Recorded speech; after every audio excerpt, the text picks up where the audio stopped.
Well, good evening and welcome to Yada Yahowah. I'm Craig. We have Kirk with us again this evening.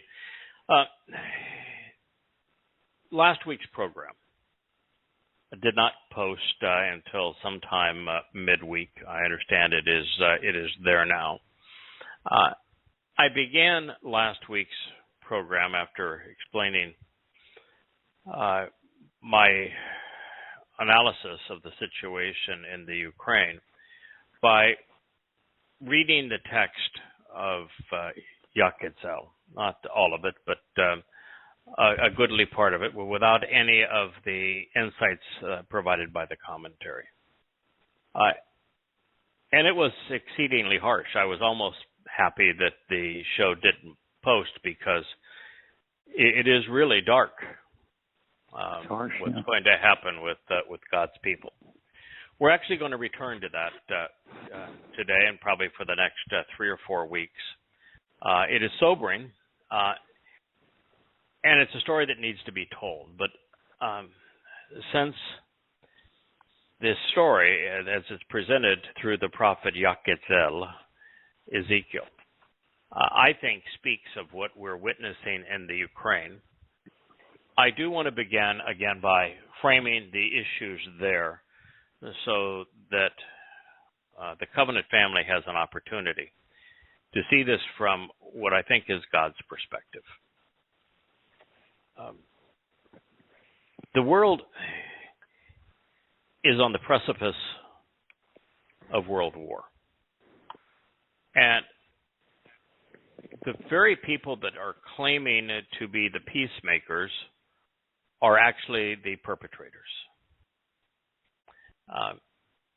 The CIA, deliberately, knowingly, purposefully, with Barack Obama's blessing, undermined the democratically elected government of the Ukraine back in 2012, 2013, that time period approximately. Sounds about right. Yeah. And this is not a conspiracy. This is not my opinion. It's the State Department cables to the Ukrainians to encourage the uprising are public. State Department does not deny them. And we did so largely because we thought that if we removed a government from the Ukraine that was pro-Russian and installed one that was pro-European, that it would antagonize the Russians to the point that NATO, which had become exceedingly unpopular in America and also in Europe, would have a purpose. And without NATO having a purpose, then there is no military-industrial complex. We have no boogeyman to go off and attack, because certainly our military was counterproductive when used against Muslims. Made a bad situation worse. Our military can't be deployed against the Chinese. It's insanity. The country is too large. There's too many people. There is nothing we can do with our military against the Chinese. And so the only chance of keeping this illusion of the military being a positive contributor to the country was revitalizing NATO. And that's the reason that we played around in that sandbox and started it's called the Maiden Revolution. The Dignity Revolution, as sometimes it's called. Well, it backfired. Well, it achieved its goal. NATO is gone from the scrap heap of history to being exceedingly popular. But NATO didn't prevent the invasion of the Ukraine. It caused it. Putin, I think, is probably a psychopath. He may have Asperger's. He's a very dangerous man. I wouldn't doubt that for a second. But Putin did the right thing initially. He put his troops on the borders of the Ukraine to get the world's attention and said, you need to demilitarize Ukraine. We are playing the Cuban Missile Crisis again. And we don't want your missiles and your military on our border, nor do we want a military alliance that exists simply to oppose us and our border, what was part of our country. It's like Texas deciding they want to be part of the United States, and the Russians making Texas part of the Warsaw Pact and filling it with weapons all pointed at America. We're not going to tolerate that. And so that's what we had. And the only thing we had to do, there was just one intelligent adult response. The same thing that happened between Khrushchev and Kennedy in 1962. Demilitarize. Take your missiles and go home. We removed our missiles from Turkey. They removed their missiles from Cuba. We didn't have a war. But this time, America did just the opposite. In fact, it was so belligerent and provoking this war that you have to wonder if it wasn't intentional, if Biden didn't realize that he was going to be so embarrassed in the midterm elections, he would become so unpopular, that the only chance he had of reviving his sagging situation was to be a wartime president. Who cares how many people die? And that's the only rational explanation for his behavior.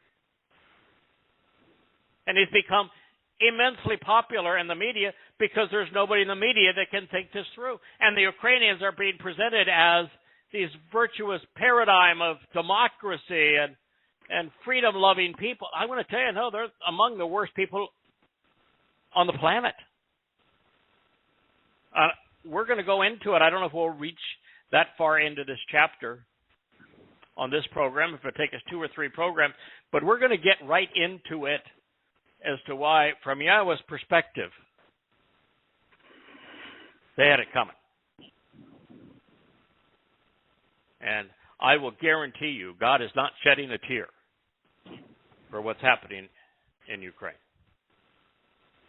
But I am deeply troubled by this. Yes, I know, because Yahweh has told us that the world will be at war. That the time between 2030 and 2033 is going to be exceedingly dark. There will be a nuclear exchange. The world will be a killing field. Men and women are going to die in unprecedented numbers. It's going to be horrible out there. But we're speaking to you tonight, for those listening to the archives, and the opening days of 2022. That's 8 years before I thought the world would be enveloped in war. And be clear about this. There is no solution here now. There was an easy one, but that ship has sailed.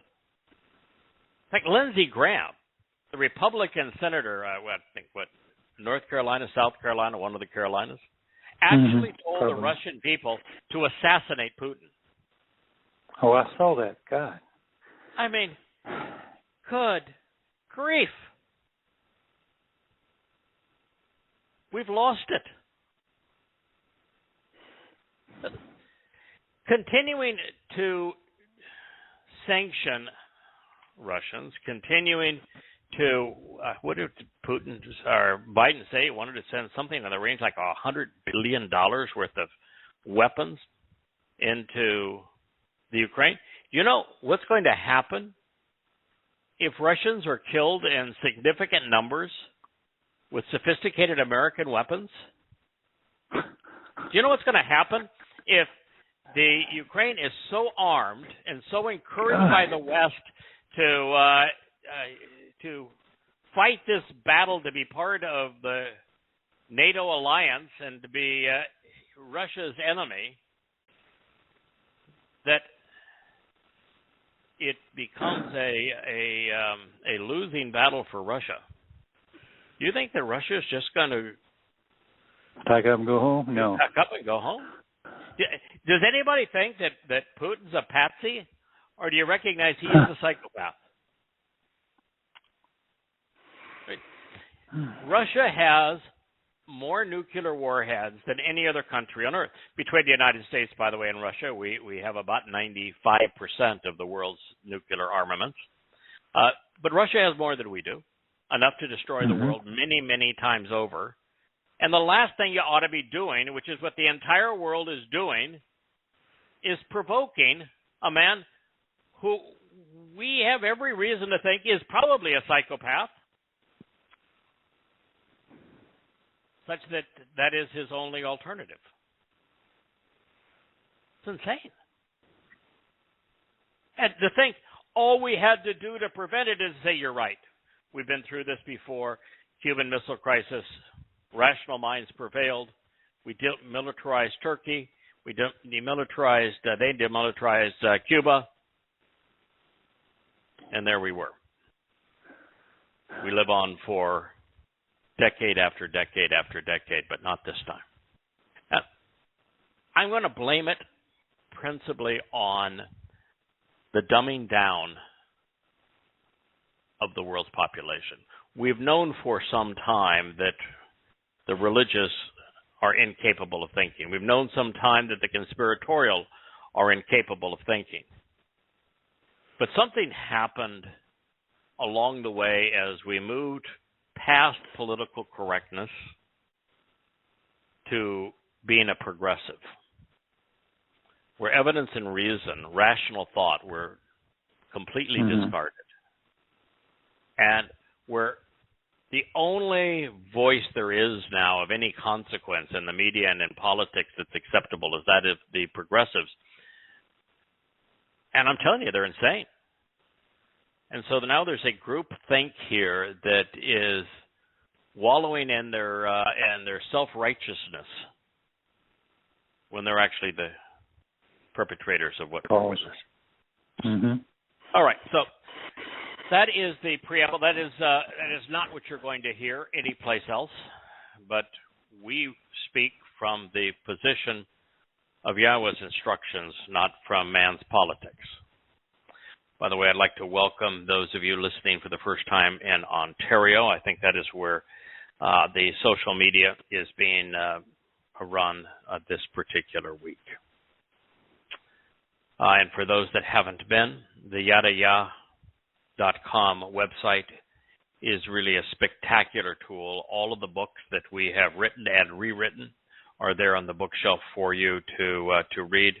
And as is the case with Yahowah, we strongly encourage the written word over the spoken word.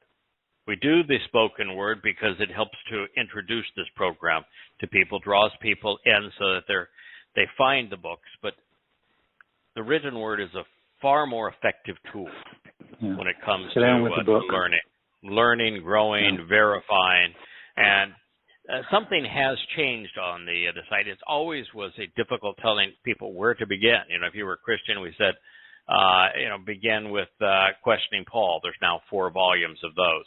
If you were an agnostic, we said begin with the first book of Yada Yahowah, which is called Beginning, and then the man, family, because it will demystify the Torah and show it as a very intelligent, scientifically and historically accurate presentation of how we got here.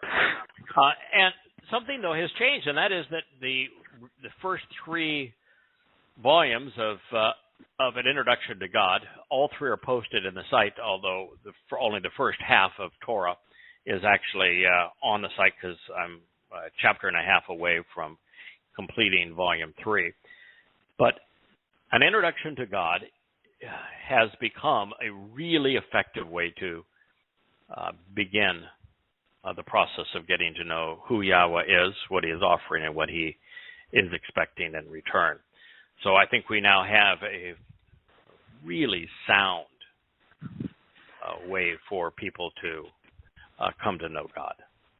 And it grows as you go through these books. The the observation series, which is Perspective, Covenant, Growing, Teaching, and Understanding, exceedingly strong, and then Coming Home, A Voice and Messiah, take us through the Psalms and introduce us to the Messiah and the Son of God, who happens to be David.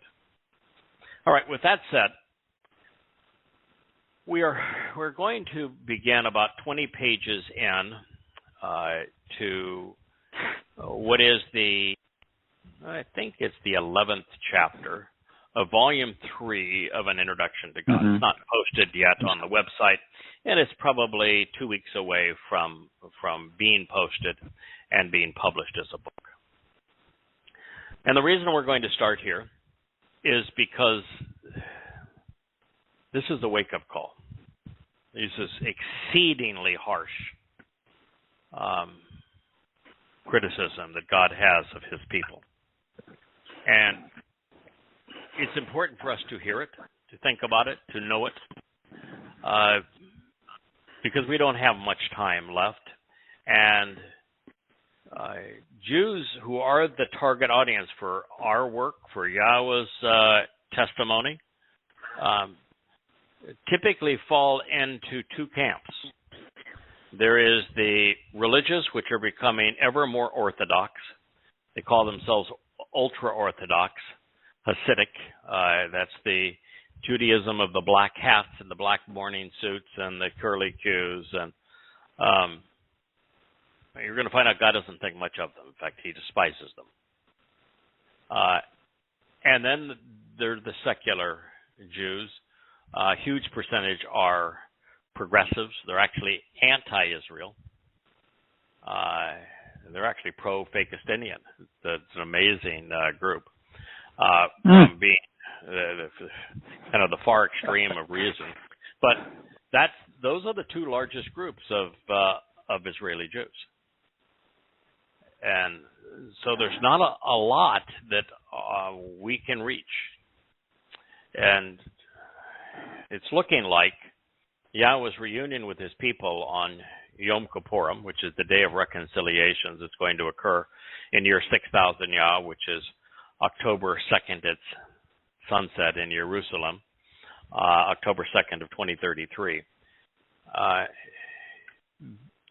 going to be thousands amongst the 15 million Jews.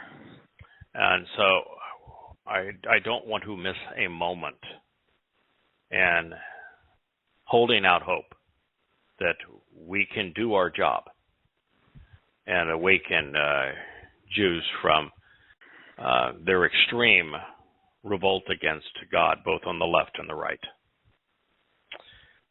So as we enter the presentation of Yahweh in Ezekiel, Yah-Ketzel, it means God grows, we find that the testimony that we have considered in Zechariah, remember Yah, as we approach the fulfillment of Kippurim, which was very, very harsh in its criticism of religious Jews, political Jews. And then we turned and we've covered considerable portions of Yeshaya, Isaiah, which is an expose on God's animosity towards the religion of his people, then and now. That Ezekiel takes it one step further. Ezekiel takes it about the same place that Jeremiah does. I mean, translated the 8th chapter of Jeremiah today, and just to give you a heads up, God says, "Listen, I'm so disgusted by the leadership of Israel, particularly the religious leaders of Israel, that I'm literally going to dig up their bones. And then I'm going to spread them on the earth and watch as I turn them to dung. I will assure you there'll be no harvest for the religious Jews. There will be no tomb for them. They will prefer to be dead over what's going to happen to them, continue to live." So to engender that degree of animosity from God, you've been belligerent a very long time, and in a very extreme manner.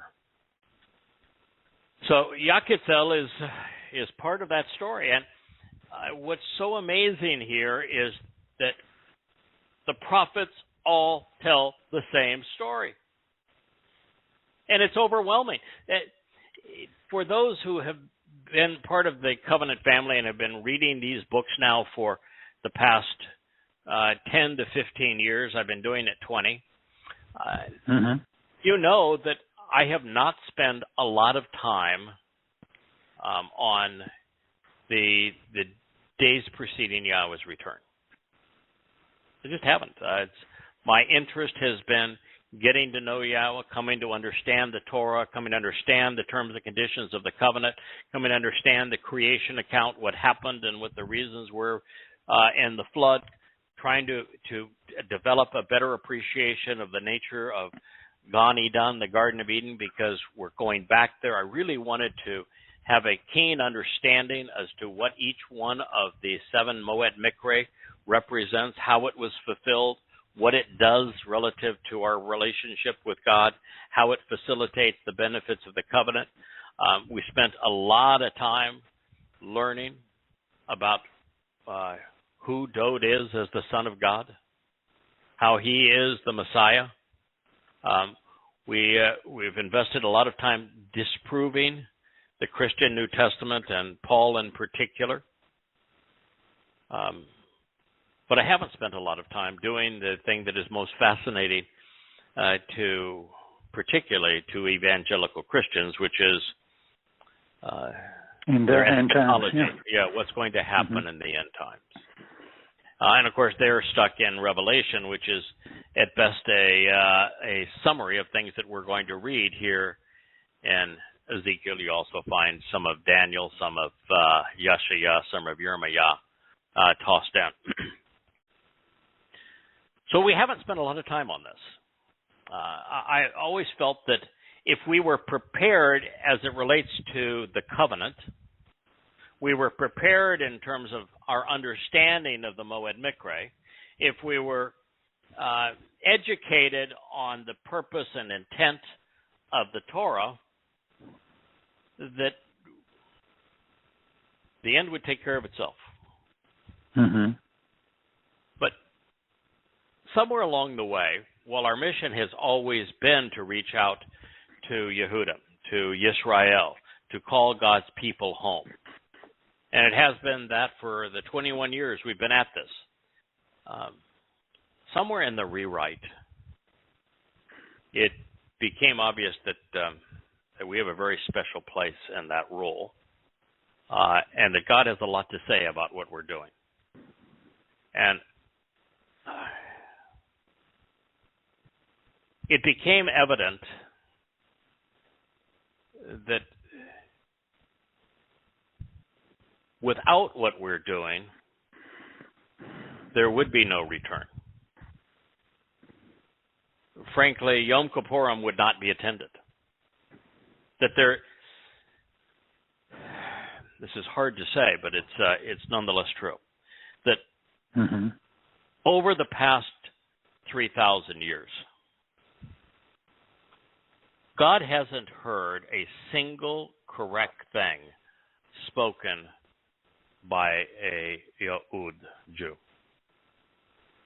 So there's not a single rightful statement that they have made.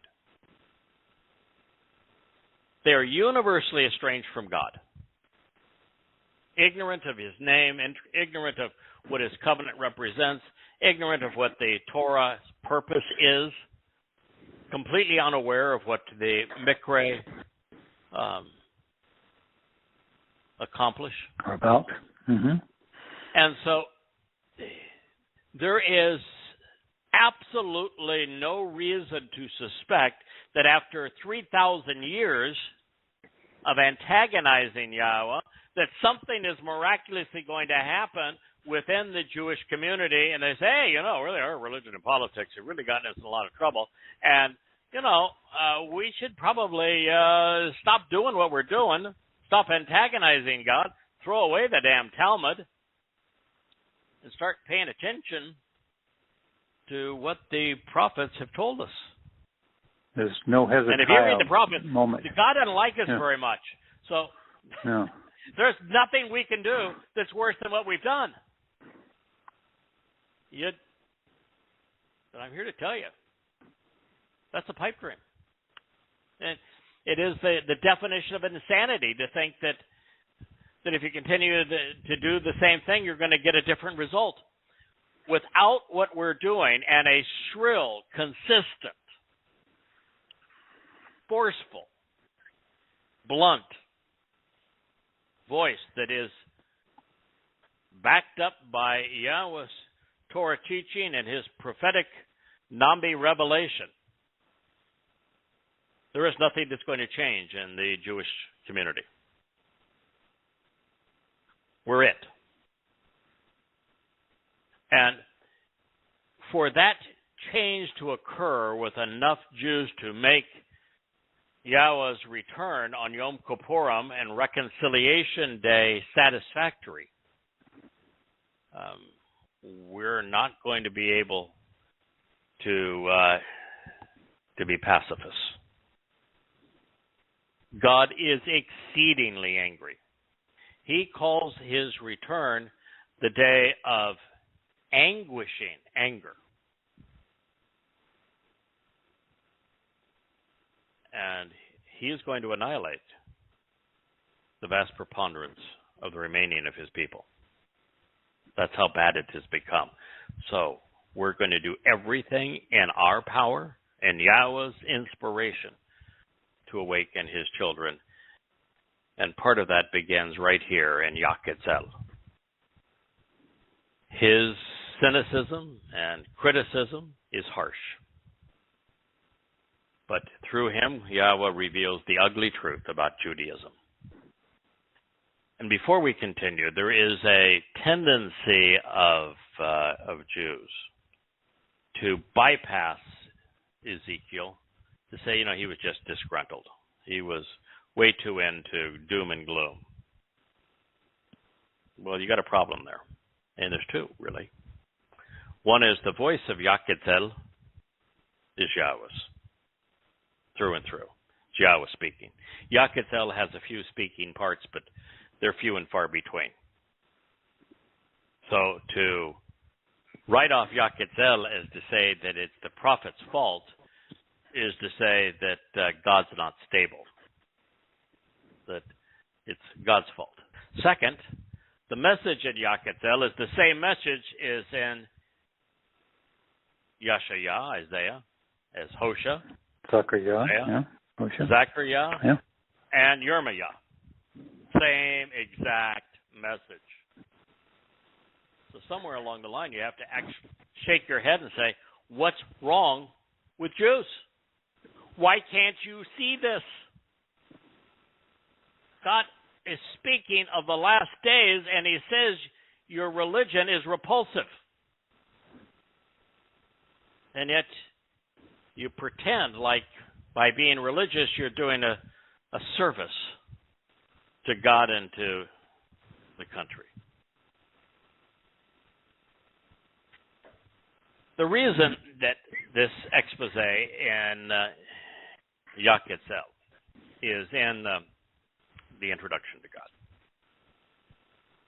is because I had originally devoted an entire volume to the Torah.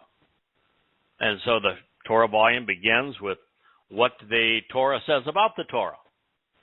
And then it transitions to what the Mizmor say about the Torah, and then to what the prophets say about the Torah.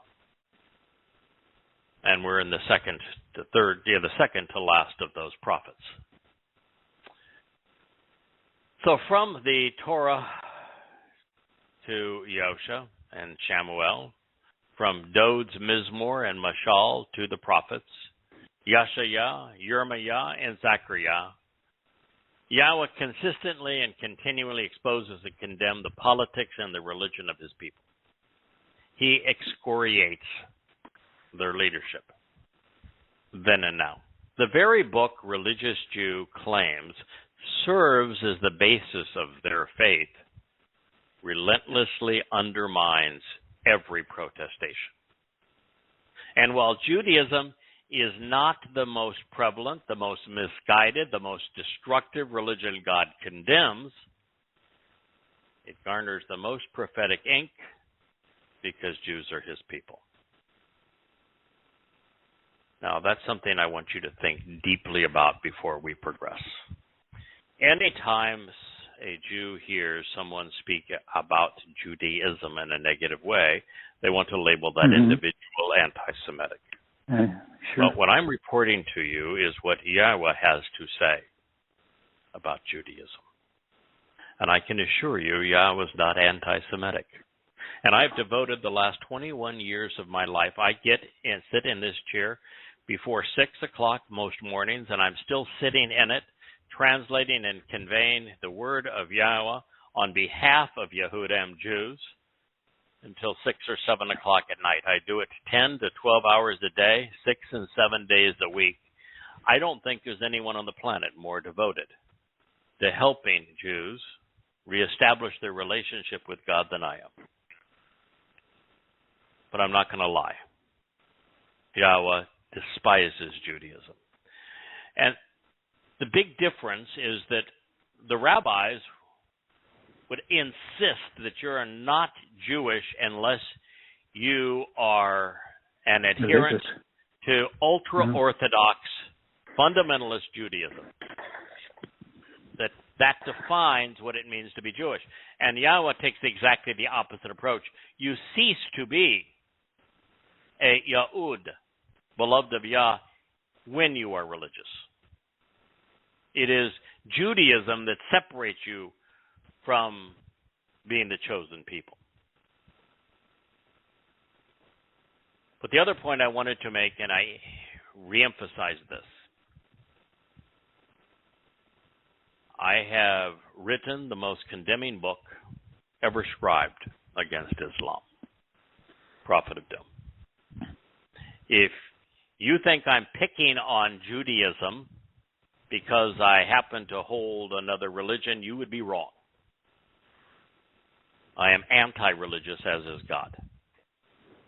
And my first book on religion was Prophet of Doom, and it uses the Quran and Hadith to reorder Muhammad's recital so that it is chronological and set into the context of his life, and it is the most condemning book on Islam, the Quran, Muhammad, and Allah ever written.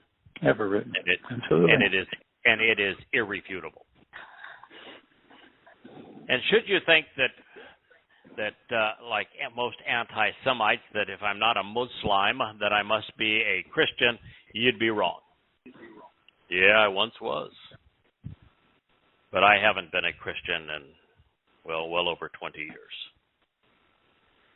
And I don't think there is ever been written a more condemning book of Christianity than Questioning Paul. The 4 volumes of Questioning Paul absolutely destroy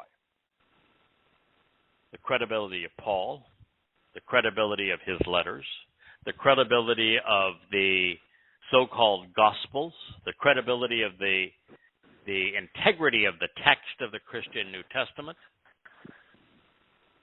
It is systematically undermined, destroyed, proven to be false.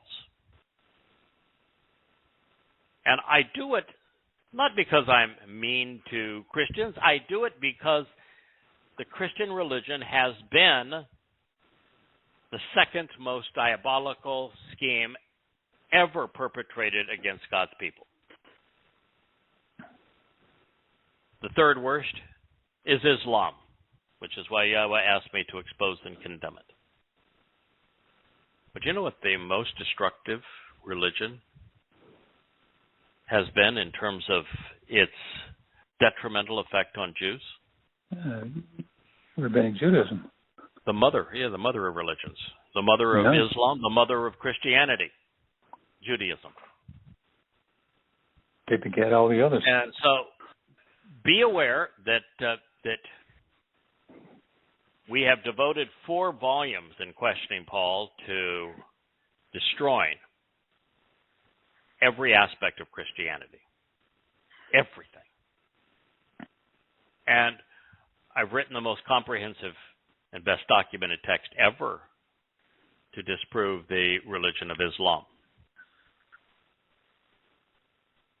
So the only reason now that we have turned our attention to Judaism is because we made a commitment long ago, almost 21 years now ago. We began this on Towrah in 2001. I promised God that I'd go to where His words lead. I would follow them, no matter where they led. If His words destroyed my politics, then I was going to no longer be political. If His words destroyed what had been my religion, then I would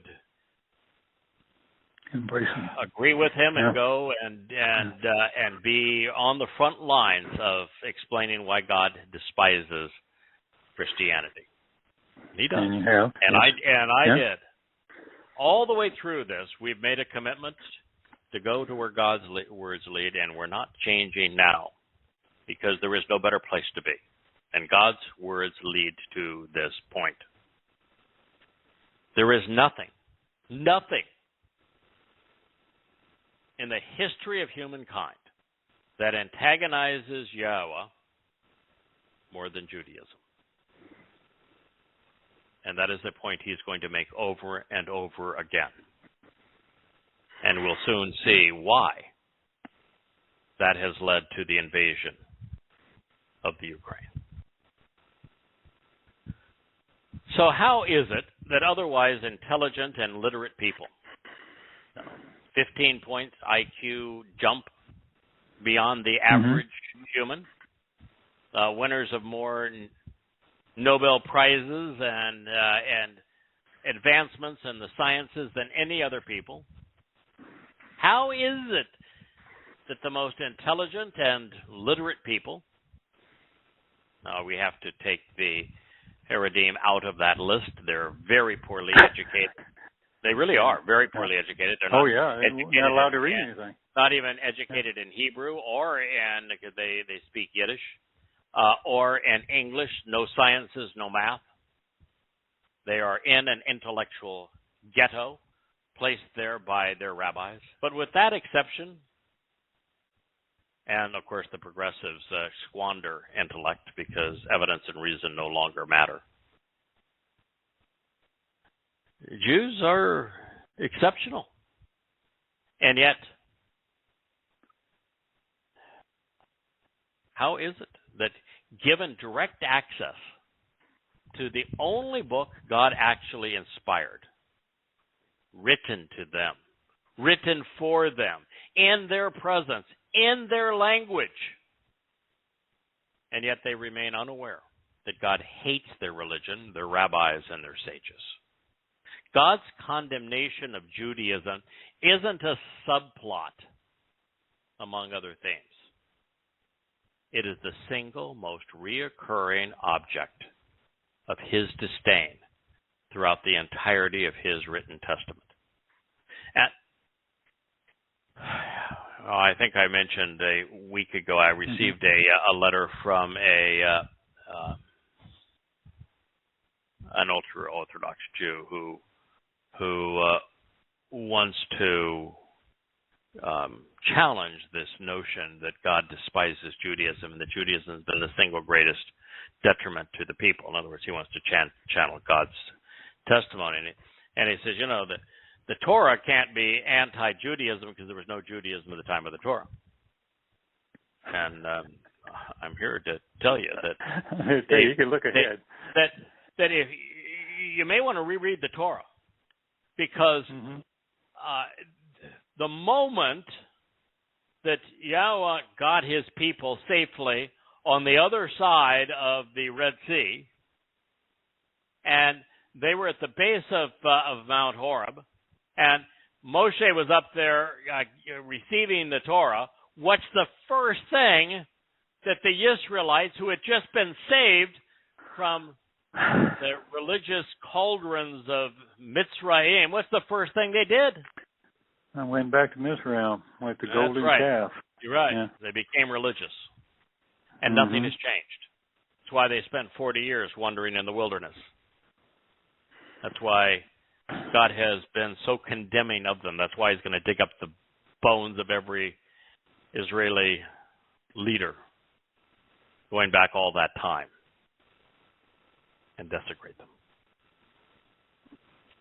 So Jews have been religious for a long time. If you want to talk about Judaism, it's actually the youngest of the major religions in the world. It was Judaism, as it's practiced today, was founded by Baal Shem Tov, who didn't write a word, by the way, so he becomes the perfect so-called prophet to project a religion upon, because you can write anything you want about him and claim it to be true. We will find out that he conceived and developed and then disseminated Hasidic Judaism. From drum roll, please, the Ukraine, which is Isn't that amazing? a huge part of this story. Wow. So the introduction to Judaism's demise, as it's presented in the book Yaketel 1:1, begins. And it came to be the 13th year of the 4th of the 5th month, which while I was among the exiles around the Kabar, far-off waterway, the heavens were opened, and I saw revelations and communications of God.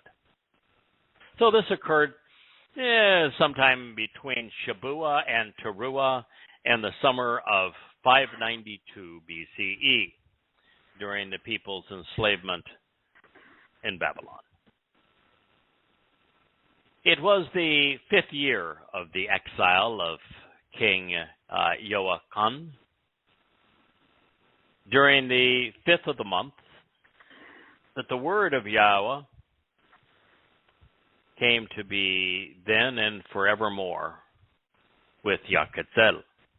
Yaketel means Yahweh, or God, actually. It's not Yoketel, it's Yaketel. So it's God empowers, God strengthens, he prevails, God enables, and God grows. Very interesting concept. I could have taken any one of those and called Yaketel, God empowers, God strengthens, God prevails, God enables. My personal favorite is God grows, because that is a concept that nobody wants to ever puts together. Yes, to place on God. How could the Almighty grow? Well, I'm telling you that the Almighty isn't growing, he's dying.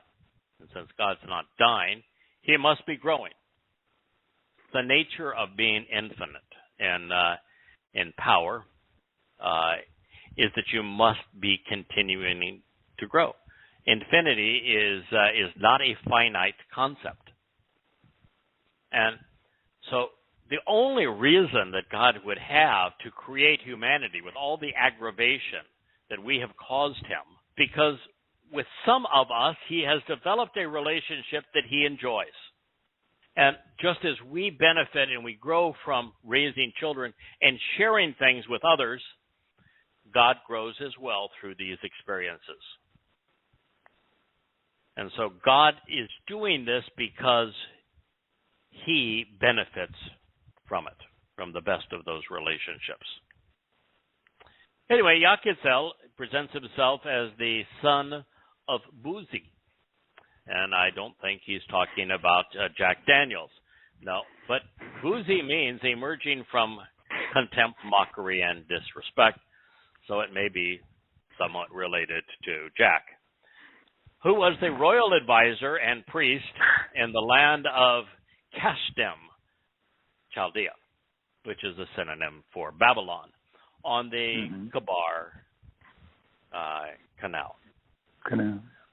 Yeah, and the influence of Yahweh, she came upon him there in that place. She is an interesting pronoun here, because and we're going to find that Yahweh has a lot to say about the Spirit of Yahweh, but it is the Spirit of Yahweh that counsels us, that communicates with us, particularly in role of Towrah. You have the seven spirits of Yahweh, empowering and influencing and enabling, enlightening. So the Ruach Kodesh, the set-apart Spirit of Yahweh, is the feminine manifestation of Yah's nature. So Yahweh, while he doesn't have sexuality, conveys both a paternal and a maternal nature as it relates to his prime objective, which is to establish the covenant family. Okay, the Mar'ah, the revelations and communications, the appearance of visual images and audible messages, came to Yahweh as the Debar, the Word of Yahweh. It's a little-known fact, but the Word of God is the primary manifestation of Yahweh's presence in our world. The Twistians want to see God as a person, as Jesus Christ. He's none of the things that they think he is. He's not Jesus. He's not the Christ. He's not the Messiah. He's not the Son of God. He happens to be the Passover lamb, and his name was actually Yosha. But fact of the matter is, that's not the way you would perceive God. In fact, you got to, there's nothing about that physical man that was the least bit impressive. No, the thing that's impressive about God, the thing that is revealing about God in our world, is his words. Study his words, amplify his words, care about his words, observe his words, and you will see God. So if you want to see God, if you want God to introduce himself to you and have a conversation with you, immerse yourself in his words. Listen to what he has to say.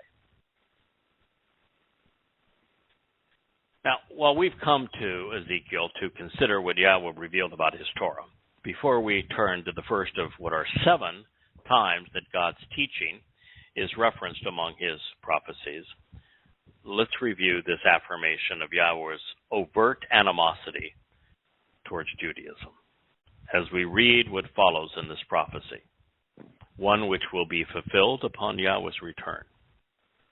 God's warning to the religious is blunt, it's unequivocal, and my friends, it is graphic.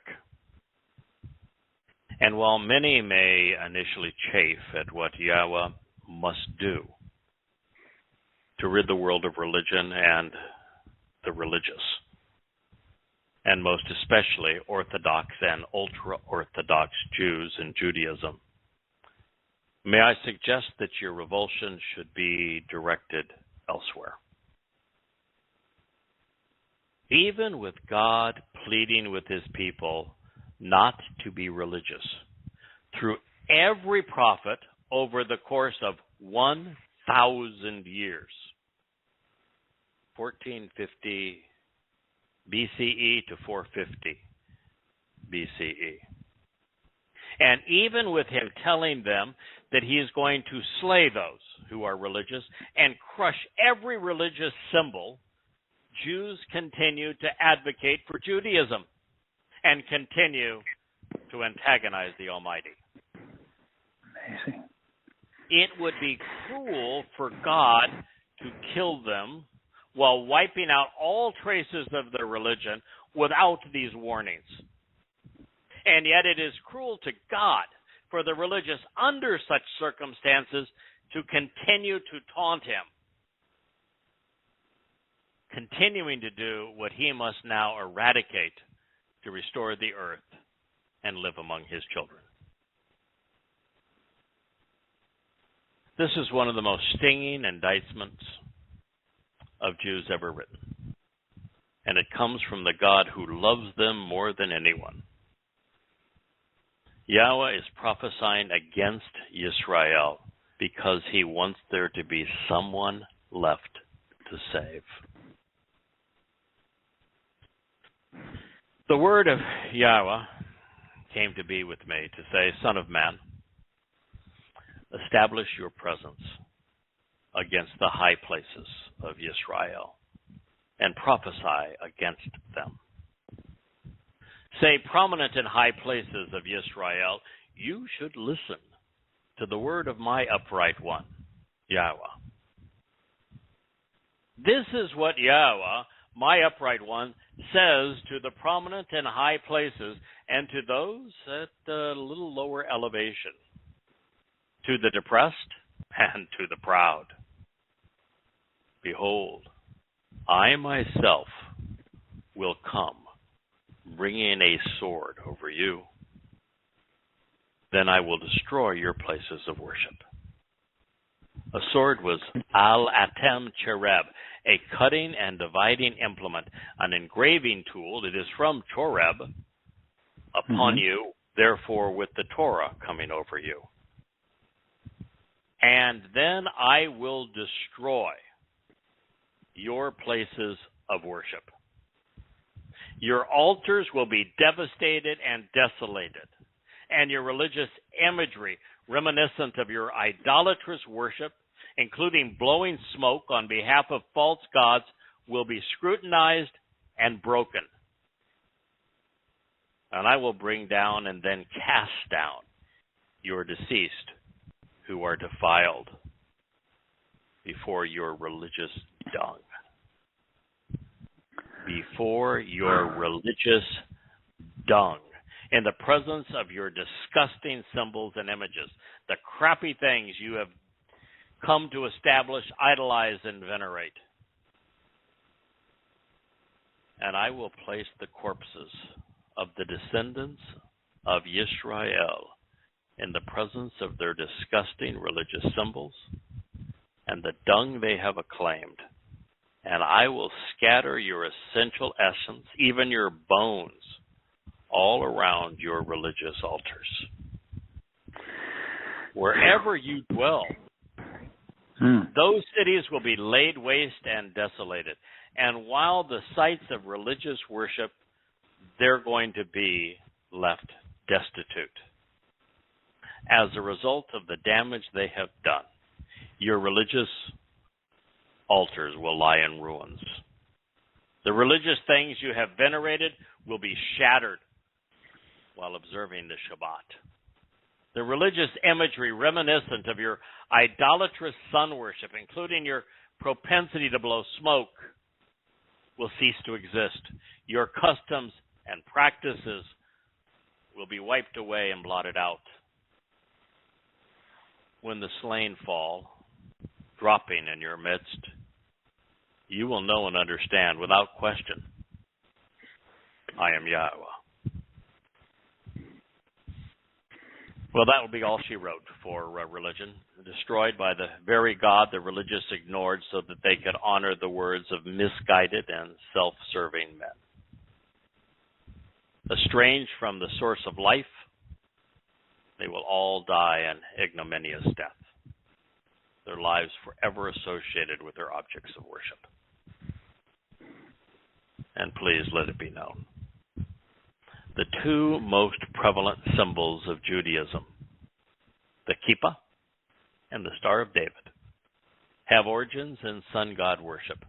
The kippah was borrowed from the Greeks during the time of the Maccabees, and the star, which is a sun, emerged from the Zohar.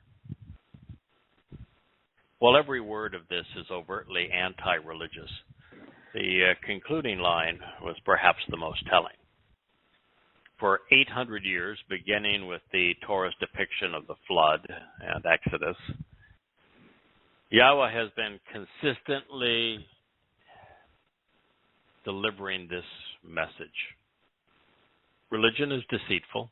It is destructive and deadly. It is damning. Now he is tangibly demonstrating that he was right and he should have been trusted.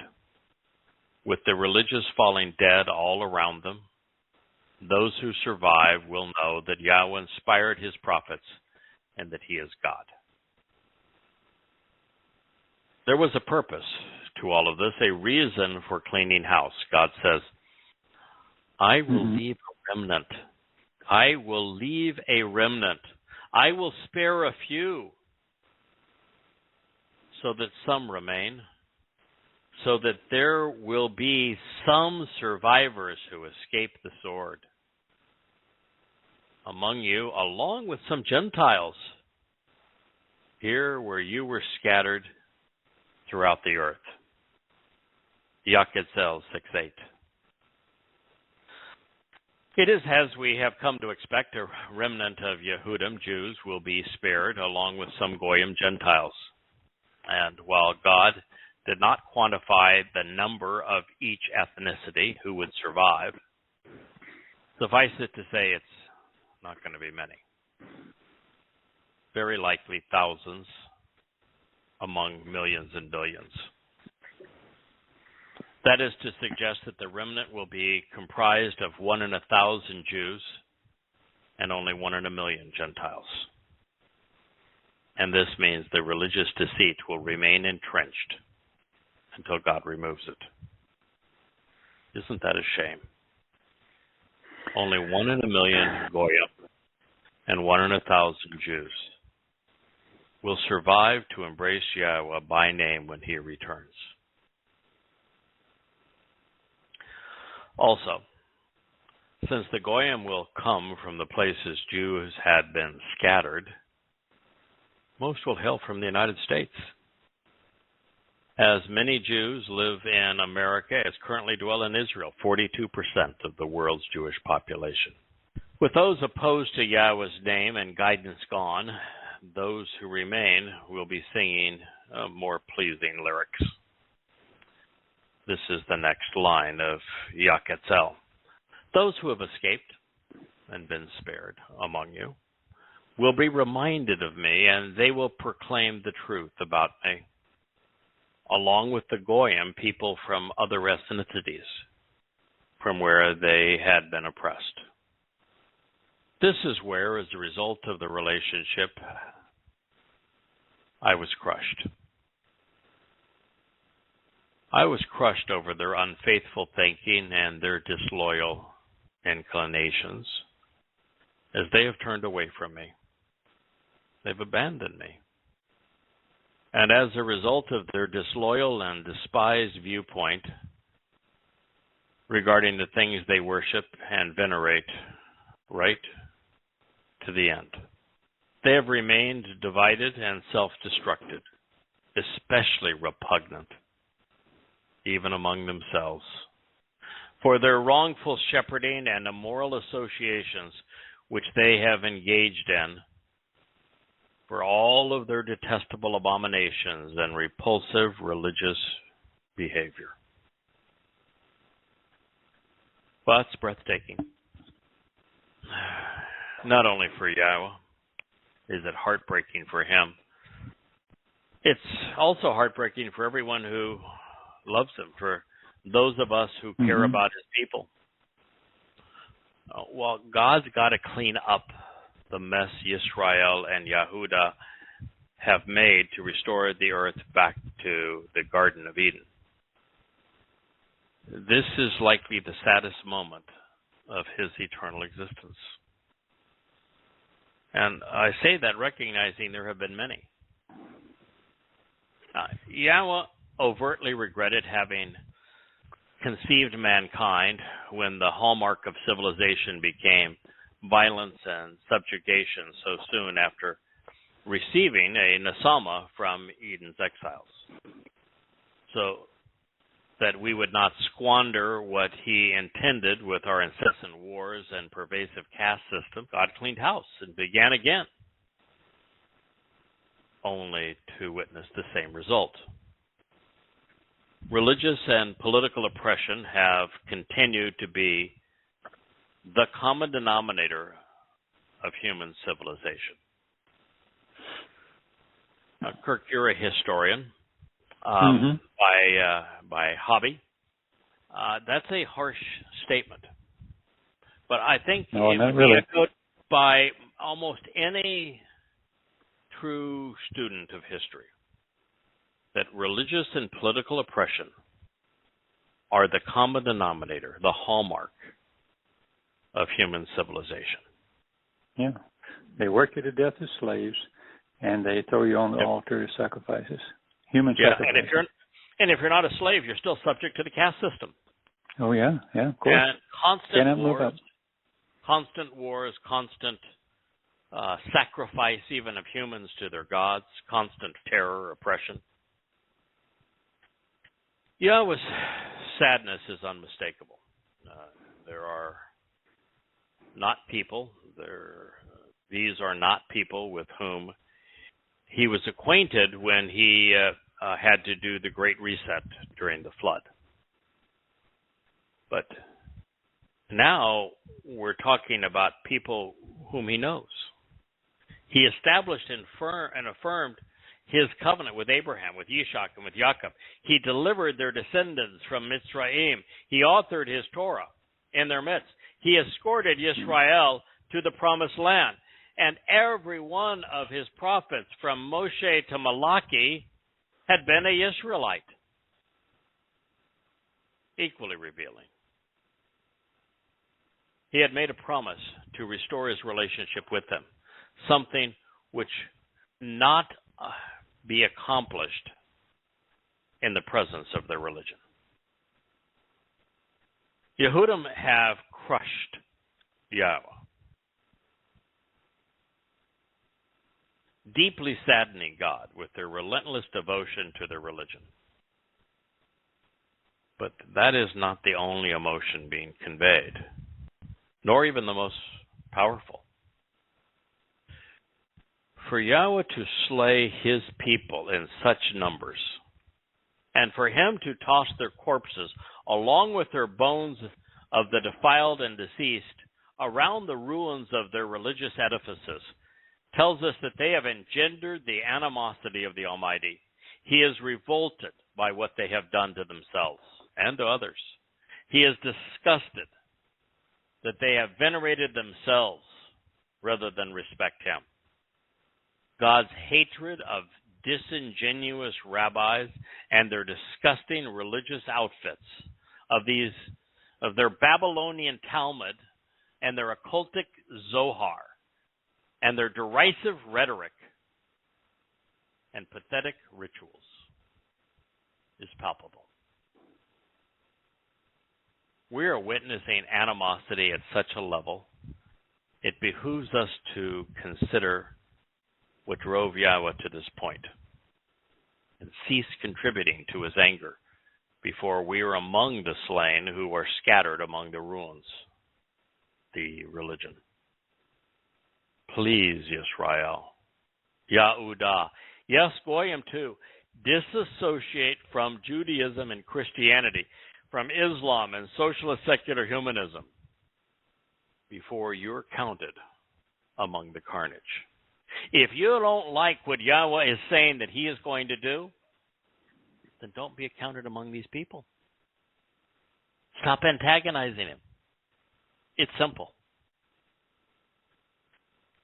Since Yahweh's animosity towards Yisrael was a result of their religion, and since Judaism is less adverse to the Torah than is Christianity, those adhering to the myths of the world's most popular religion are on the cusp of their last prayer.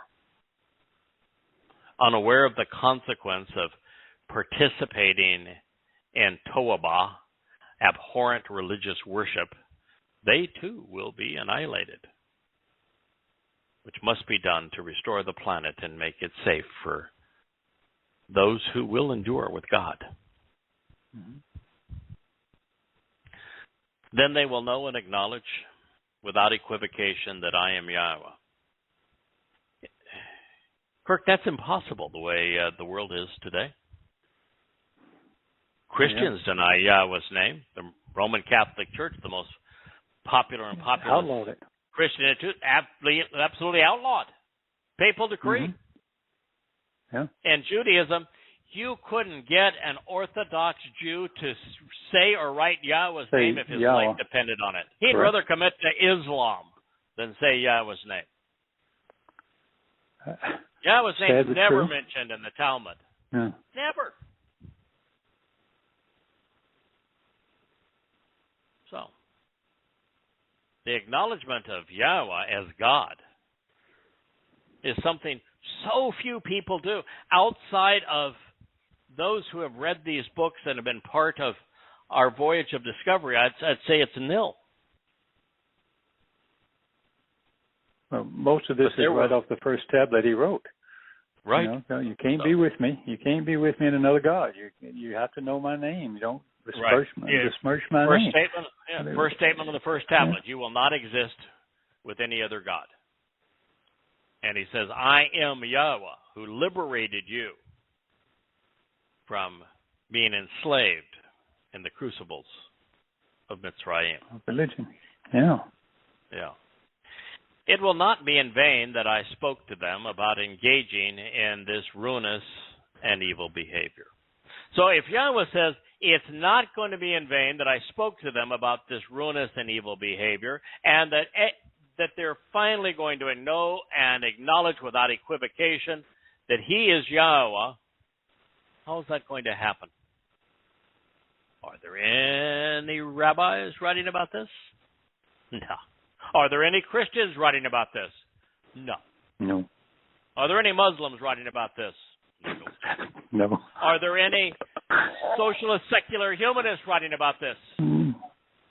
Not a one. Not a one. In fact, you're listening to the only person writing about this. And so, if Yahweh's announcement, prophetic announcement, that it's not going to be in vain that I spoke to them about engaging in this ruinous behavior, because they will finally come to Yada Yahowah, then where else but Yada Yahowah? Ezekiel 6:10. There will be three benefits derived from Yahweh's overt condemnation of Judaism. First, those of us who are receptive to his guidance unequivocally understand that God hates religion and that we should not believe any variation of it. Second, those who continue to antagonize God have been warned, such that God has been fair. And third, there will be sufficient Yehudim and Goyim who respond to these directions to fulfill Yom Kippurim, the day of reconciliations, to Yahweh's satisfaction. And that is why I'm translating this message and bringing this prophecy to your attention. Become one of them. Well, the next mention of the Torah is in the next chapter. Before we open it, I want to share another insight.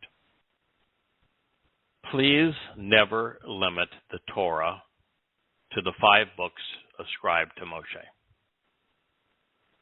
Yahweh's Torah teaching and guidance permeate everything he inspired, and therefore his Torah instructions and directions are found throughout the prophets. Moreover, there is a considerable amount of prophecy in the Torah, as Moshe is called the greatest of the prophets. So while Yahweh's testimony was conceived from circa 1450 BCE through 450 BCE, the message is consistent because the Torah, Nabi, wa Mizmor are one. And speaking of prophecy, time is up. The word, Debar, of Yahweh, came to be with me. You, son of man, this is what Yahweh has to say to the land of Yisrael. The end will come, the completion of time, for the 4 extremities of the earth. So now the end is upon you, and I will dispatch my frustration and anger upon you. I will judge you based upon your ways, properly compensating you in accord with all of your detestable abominations and repulsive religion. So let it be known. This is Yahweh, the creator God of the universe, and he is condemning Judaism as it is practiced today. Mm-hmm. He is frustrated that his people have continued to be religious right to the end. And he is not only going to judge them, he will be holding them accountable for Judaism, which he views as abhorrent. And let me reemphasize. I could open right now and read to you the 8th chapter of Yirmiyah, translated it today. It says exactly the same thing. The opening 14 chapters of Yeshayah say exactly the same thing.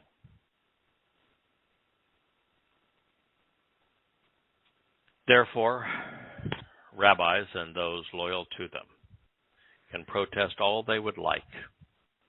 They can claim that I'm wrong about God hating Judaism in every form practiced today, since Yahweh is never wrong.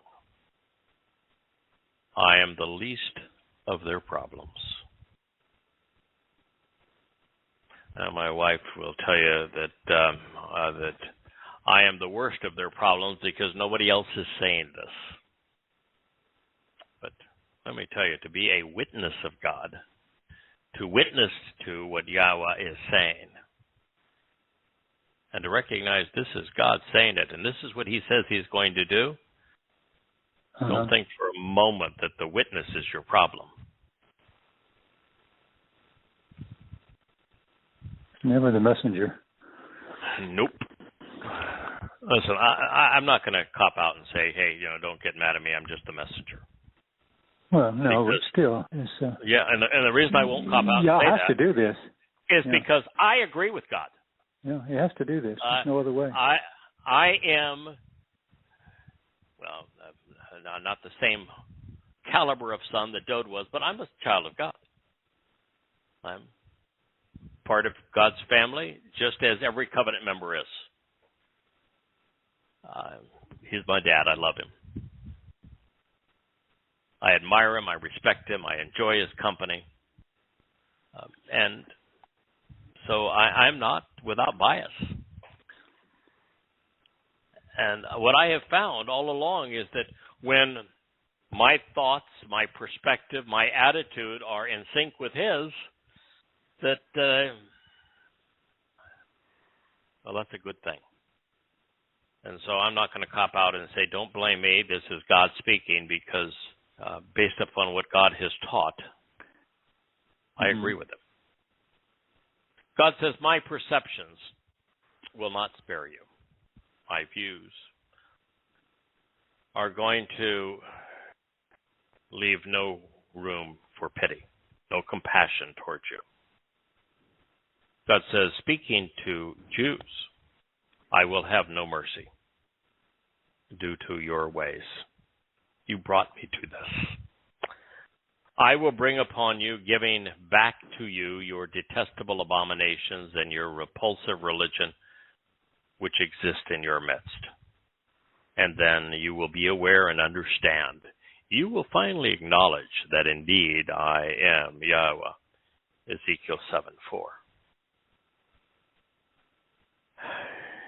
When Yahweh tells us that he is going to juxtapose Judaism and the Jews who accepted it, who promoted it, what he is saying is those people will have to be forever separated from me. So this is the worst possible thing that could occur. Death would be better than to have your religion and you viewed as one and the same by God. Now, most Jews, certainly every politically active progressive and Haredim, have already forfeited the right to the title chosen people. They have become God's foes, which upon his return will not be pleasant, the death sentence. God's adversaries which, at least upon his return, he has said of this so often, he clearly wants us to know that Israeli politics and the Jewish religion are to'abah. They're repulsive and abhorrent. Those who rally to either cause are seen as repugnant. But alas, the Sheol, hell, religious Jews are wont to deny in life will be remarkably familiar in death. They will be buried with the very things they love, they treasure, slathered with the shame of the same brush that they use to paint the world. The things Yahweh predicts his people will do are bad because their most pervasive influence, religion, is bad. And yet, even in a sea of such dire predictions, there is a ray of hope. By revealing this is going to happen and by explaining when and why it is going to occur, God proves that he exists and can be trusted. Once you come to recognize this, your decisions regarding God have become appreciably easier. Or not. Thus says Yahweh, one miserable disaster will follow another perverse experience. Here and now it will come. The end has come, the harvest has arrived, the conclusion of time will finally dawn upon you, perhaps awakening some to action. Pay attention, it is coming. This doom will come upon you, O inhabitants of the land and earth. The time is near and quickly approaching for the day of consternation and confusion and of panic for those who remain unaware. There will be no joy, no acclamation or shouting in the high places. The time is nigh, and the occasion is drawing near when I will pour out my extreme displeasure and righteous indignation upon you, and I will unleash my grievances and resulting animosity against you. In addition, I will judge you by associating you with your conduct in life, and I will bring upon you every one of your repugnant and repulsive religious abominations. I see no reason to demonstrate compassion or to show sympathy, considering the nature of your conduct. And I will bring upon you, giving back to you, your detestable religion which continually exists in your midst. And then you will know, finally acknowledge and accept that surely I am Yahweh, who is striking, destroying, and killing.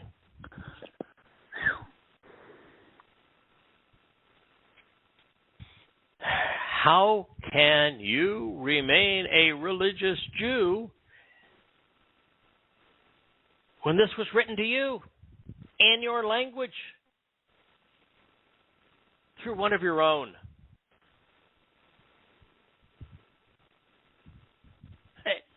There is no way to interpret this any other way than this is a prophecy for the very last of days, the end of time.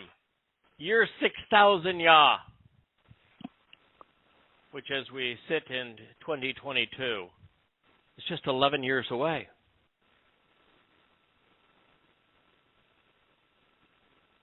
And God is saying, your religion is detestable. And I'm going to have to kill you. I'm disgusted by you. You've antagonized me beyond hope. I no longer see any reason to demonstrate compassion. Translating the words spoken by God regarding his perceptions of Jews and Judaism as we approach his return, I'm struck by the total exasperation and pent-up animosity finally being released upon his reprobate family. There's no compassion here, no hope, no empathy in these words, only disgust and a sense of duty. It is utterly apparent and completely undeniable that Yahweh hates Judaism with a passion. No other foe, not even Satan or his accomplices, Paul or Mohammed, has engendered such wrath. There'll be no escape, no pleas for another chance, nary a sound, as the lives of millions of Jews are snuffed out in one horrifying moment. It will not be painless, however, because it will be drawn out long enough for the religious to realize that they're being judged and condemned on the basis of the religion that denied the name of God. It is Yahweh who is now slaughtering Yehudim. And this will not be as it was with Sodom. Abraham will not be there to plead on behalf of 50, of 45, of 40, of 30, of 20, or for the sake of just 10 righteous souls. There will be none. Judaism will have corrupted and condemned every one of those being afflicted and slain. That's the point, yeah. Imagine the confusion, the consternation, the sense of exasperation when Yahweh shows neither compassion nor sympathy for the arrogant and self-righteous Talmudists. Those who have postured themselves as better than others, more enlightened and virtuous, will be dressed down and labeled reprehensible by God, seen as repulsive for having been religious. Having served with Yahweh now for over 2 decades, I realize that not one, no one really, not even God, can prevail with an overtly religious, political, or conspiratorial individual. As is the case today with progressives, evidence and reason are irrelevant to them. So what is God to do with those who are corrupted beyond hope? He cannot allow them into the celebration of Sukkah on earth or into heaven without dishonoring himself and ruining the experience for him and his family. And there is no other place for them to go other than Sheol. Therefore, at this moment, in the fleeting days of year 5,999 Yah, not on Maimonides' ridiculous time schedule, but on the one that began 6,000 years ago with the exile from Eden in year 0, and 1,000 years later with his introduction to Noah preceding the flood, and 2,000 years after the exile from Eden, the formation of the covenant in 1968 BCE with Abraham and then Yishak and Jacob. 1,000 years later with the birth and anointing, the choosing of the Messiah, the Son of God, the King of Kings, the psalmist and prophet Dod.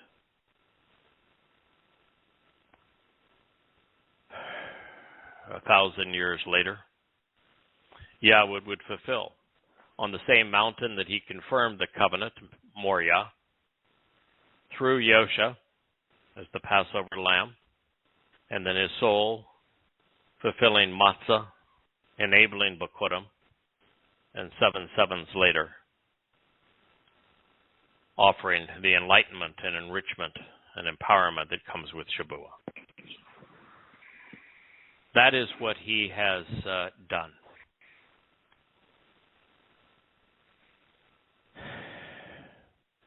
And all we have to do is accept it, acknowledge it. But at this moment in time, there are no Jews. Well, There's no Jews among those being judged that will know this. There will be, in year 6,000 enough Yehudim, Israelites, to acknowledge Yahweh, to know Yahweh, to love Yahweh, to have accepted the terms and conditions of the covenant, to attend the Moed Mikre, to satisfy Yahweh's promise, to have reconciled his relationship with his people. But depending upon the day that you are listening to this assessment of Judaism's final fate, should you be among the few who survive, you have until sunset, 6:22 p.m. in Jerusalem, October 2nd, 2033, the day of reconciliations in year 6,000 to decide. But why wait? Why would anyone in their right mind want to continue to associate with those God despises and has renounced as reprehensible? Behold, the day. Pay attention, it is coming. This doom will be brought forth and disseminated. The branch has blossomed and is flourishing by brilliantly reflecting this awe-inspiring scene as the presumptuous and arrogance of the conceited and contemptible bloom. The plundering of the people, the tendency to be wrong and bear false witness, along with the lack of moral restraint, has risen to new heights, becoming tribes of unrighteousness and immorality. There will not be one of them, nothing of their uproarious and agitating multitudes, nothing of their abundance and wealth, or disquieting and clamorous protestations, and nothing will remain of their preeminence. Ezekiel 7:11. It's the day of doom for Judaism.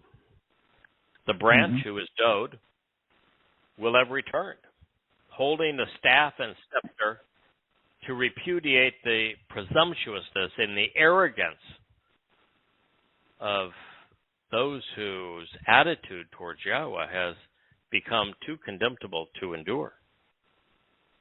The rabbis have plundered the people for too long, borne false witness for too long, have become the yeast that God sought to remove through chag matzah.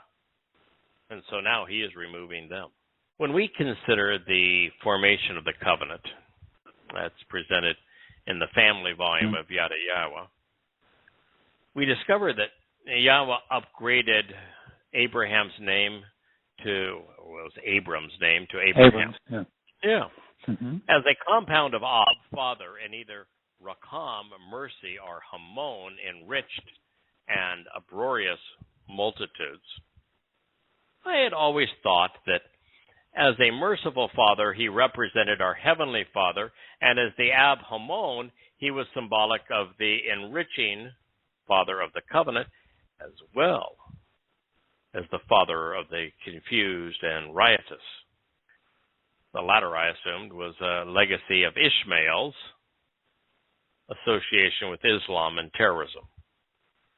And while that still might be true, as we proceed, it's going to become abundantly clear that Yahweh is now casting Abraham's wayward children through Jacob in with them, recognizing that the religions of Judaism and Islam have so much in common that he's going to cast them together. In fact, if it were not for rabbis selling Talmud stories to Muhammad, the Quran would have been little more than a collection of Yemenite poetry with a satanic and psychotic twist. Would never have survived Muhammad's death. Now, I have also concluded, and we'll pick this up again next week, but I do want to go on a little further so we're a little bit closer. In fact, there's no question that we'll make it into the condemnation of what is occurring in the Ukraine with the text of Yakitzel next week. But because of what happens next, I just want to say that, as you know, we have completely disproven the text of the Christian New Testament. Now, that isn't to say that every word of it is wrong. I think the Sermon on the Mount, as preserved by the Ebionites, is sound.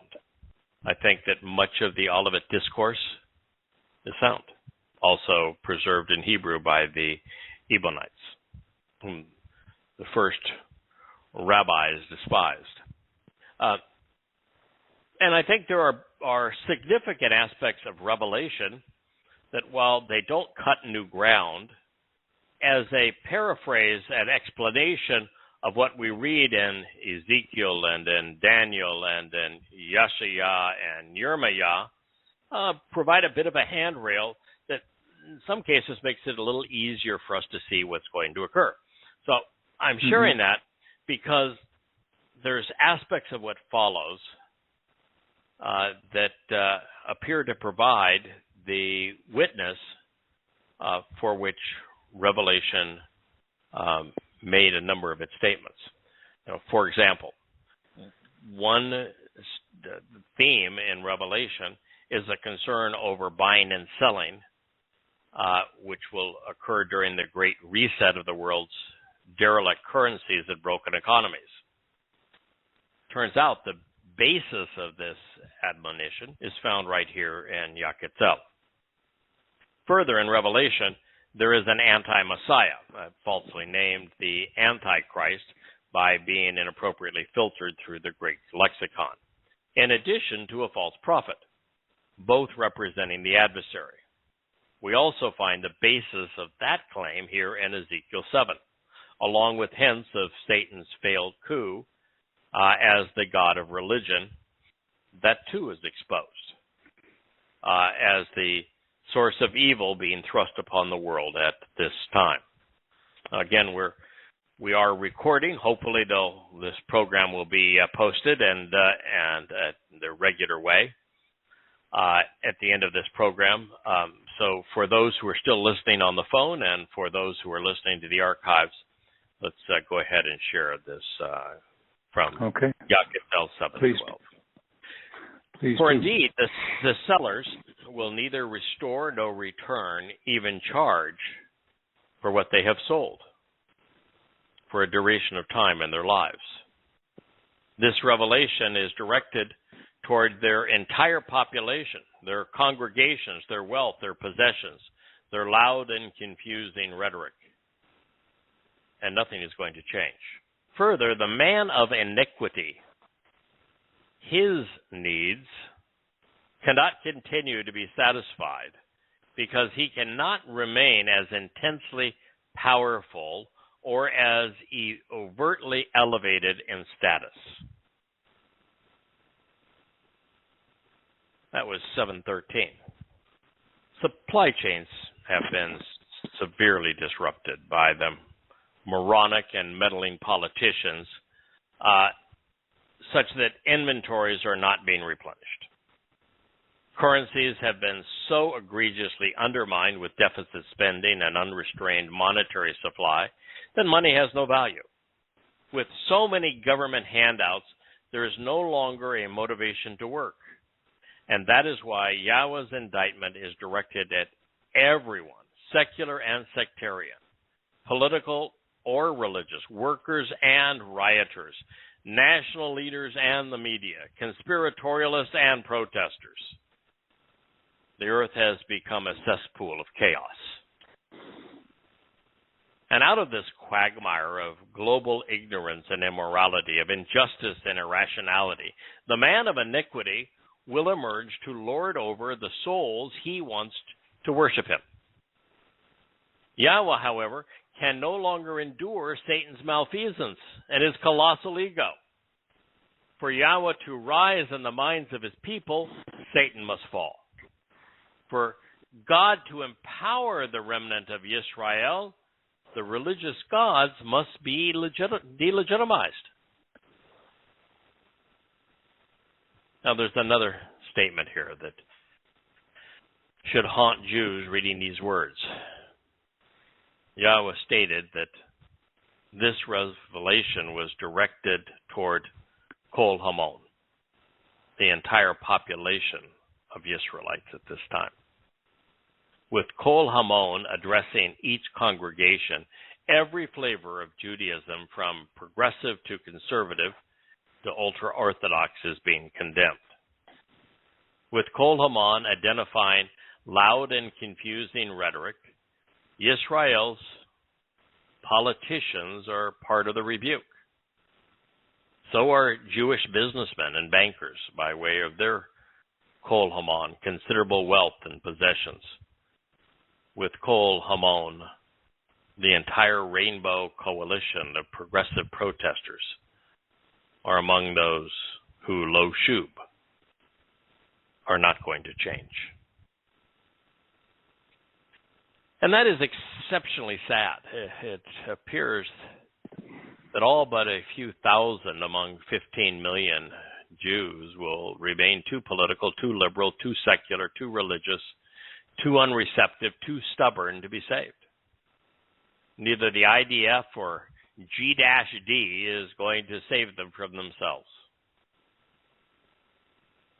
Yahweh's Torah teaching and guidance, his Berith covenant relationship, and his Mikra instructions to meet are participatory. They're not forced on anyone. They are take it or leave it. And in this regard, one has to have, or one has to leave, I would say, the influence of man to be influenced by God.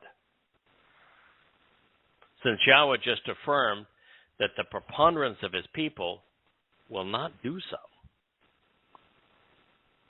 Kippurim is going to be sparsely attended. Just awful. Yep. And I suppose that is why this day is also being called the Day of Doom. Yahweh's history with Nasalma Adden, with a man with a conscience, spans 6,000 years.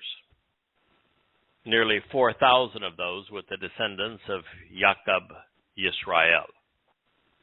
So it's safe to say that he knows them. And his report on what they have done and who they have become is not encouraging. And when I stack my encounters with the political and religious, the progressives and patriotic, conservative and conspiratorial, alongside his, I frankly concur with his assessment. No amount of irrefutable evidence or unassailable logic is sufficient to persuade any of them to change. And that is all she wrote for humankind in general and Yehudim in particular, because without Shub, there is no Che.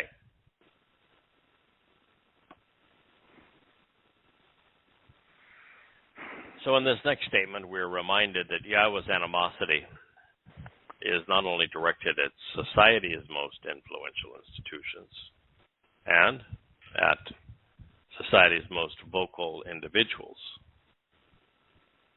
but at everyone, because fewer than 1 in a million Goyim and 1 in 1,000 Yehudim have responded appropriately.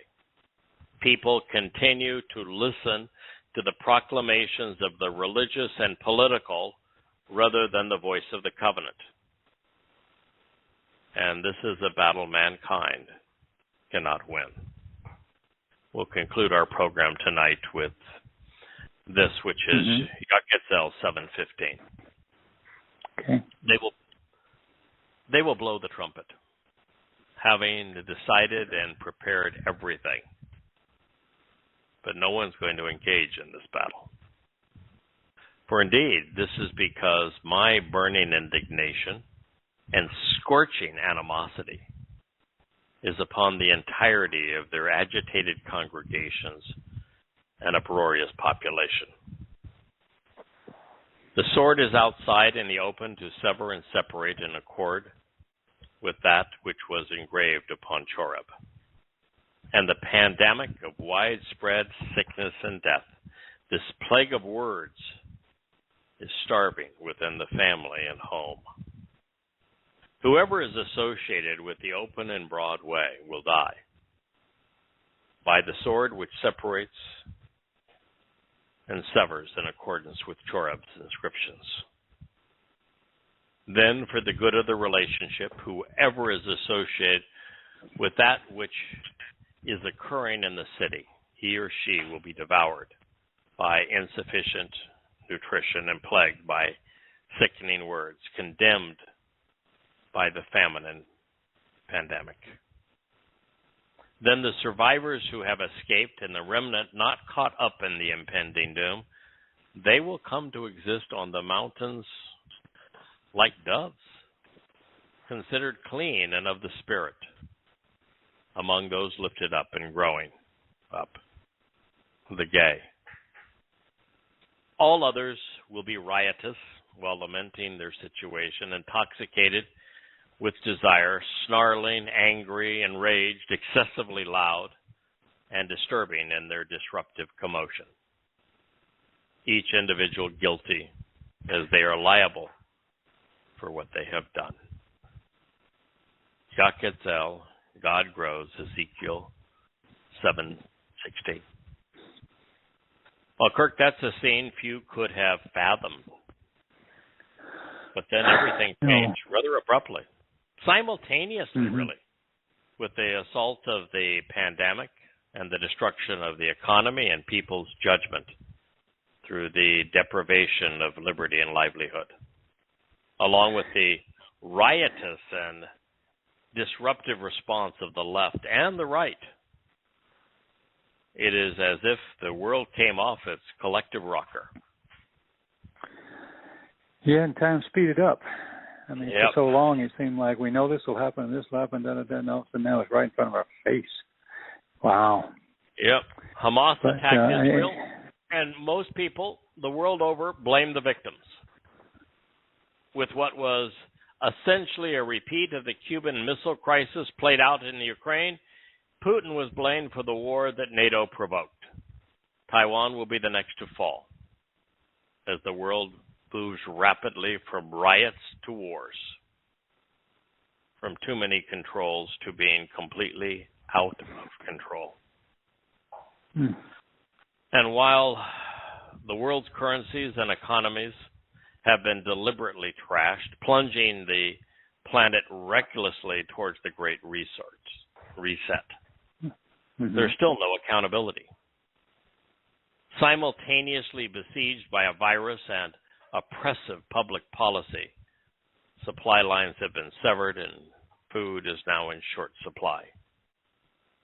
The picture painted long ago of a time quickly approaching is beginning to materialize before our eyes. And as bad as it is today, as irrational as progressives are who are in control of nations, the media, academic and social forums. Yeah, academia and social forums. And the religious and the conspiratorial poisoning of minds elsewhere.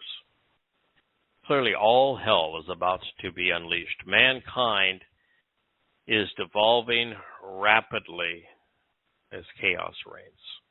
So we'll pick it up at this place this time next week. We will.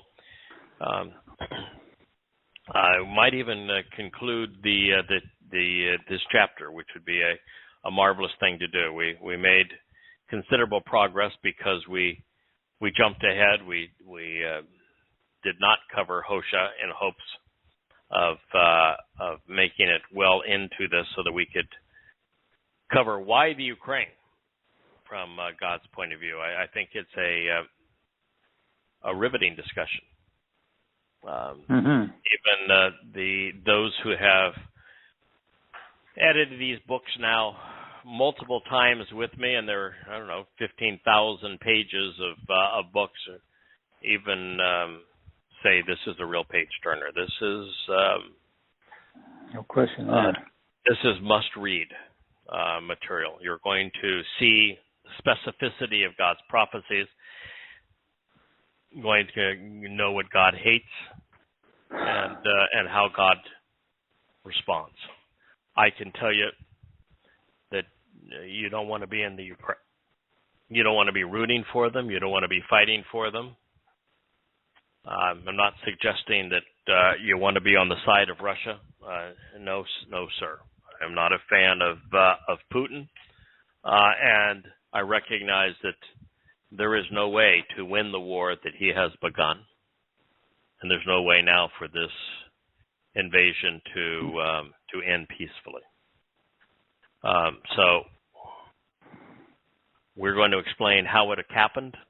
We're going to explain why it happened there, and we will share with you how this is simply the next step and the degradation of the earth to the point that God has to clean house before he returns.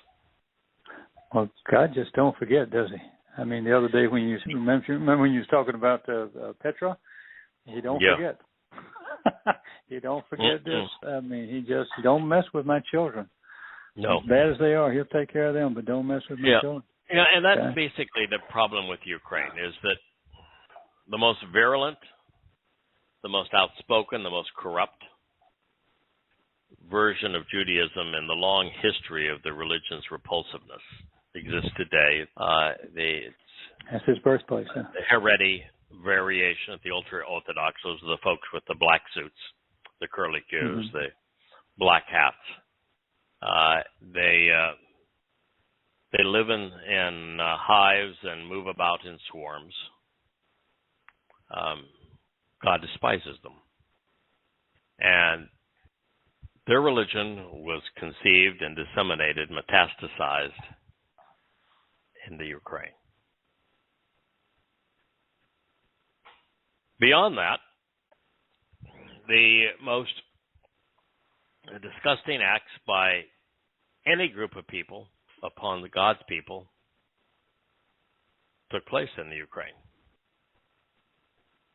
The worst of the pogroms are Ukrainian. If you look at a map of the frequency and intensity of pogroms, these vicious attacks on Jews, some 80% of them took place in the Ukraine. And while God is disgusted with his people, and he is going to hold them accountable, it's his job, not anyone else's. And so when others, like the Christians in the Ukraine, victimize God's people in such a savage way, God doesn't forget. And there's hell to pay for doing so.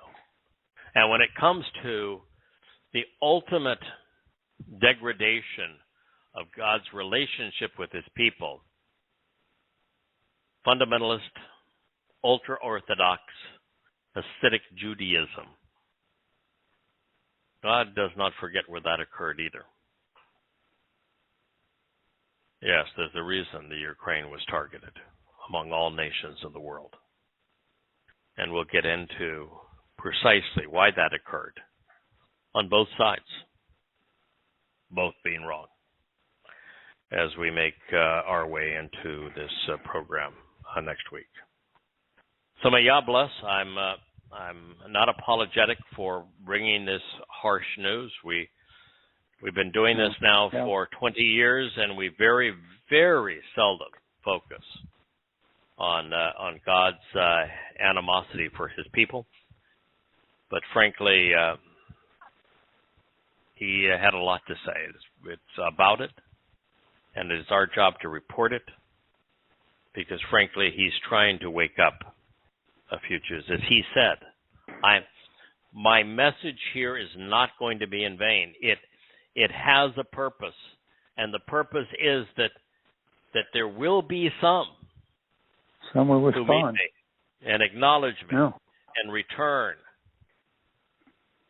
before the day of reconciliations and look up to me and exclaim my name.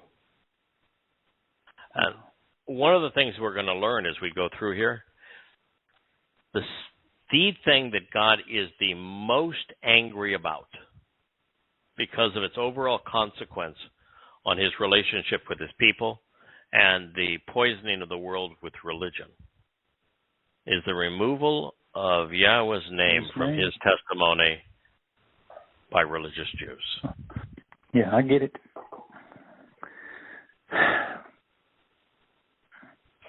And by the way, that happens to be, Kirk, the third statement that he etched in stone. Yes, right there in stone. He said, it's the only unforgivable sin. Yeah. I will not forgive this.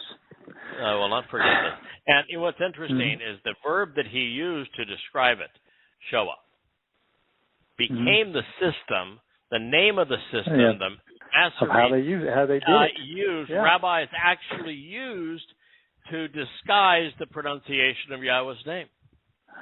My Lord. It's just like Paul admitting in his second letter to the Corinthians, oh, by the way, I'm demon-possessed. Yeah. There's a thorn in my side. Come on. And so take the it rabbis at face value. said, yep, that's us. Show up. Yep, that's we're guilty of that. We did it. We did it. We're admitting to it. Yeah, it's like in Islam, the thing that is considered good is halal. Halal happens to be Satan's name. Yahshua introduces us to his name twice. It's halal. That's what's good in Islam. It's like I'm going to make this so blatant, God, that I'm going to show you how stupid your people are, that I can fool them even when I tell them, oh, by the way, the God of religion is me, Satan, the adversary, the Lord, and they'll buy into it. God is really stupid. Why did you sacrifice so much for them? They are not worth it. Well, I beg to differ. Yes. Yahweh was happy with just Adam. He was delighted with Adam and Chava. Mm-hmm. He was loved, really, Abraham. Yeah. Oh, goodness. God found his man in Dod. Yeah. Moshe is clearly, Yahweh had a wonderful relationship with Shamuel, with Ezekiel, with Yirmiyah, with Yashaya. All the prophets, really. And while Moshe and Yahweh started off a little rough, Moshe became the most extraordinary orator, the most insightful man the world has ever known. And so, God's happy with a person. I mean, listen, God would have gone into Mitzrayim to free his people with Moshe alone.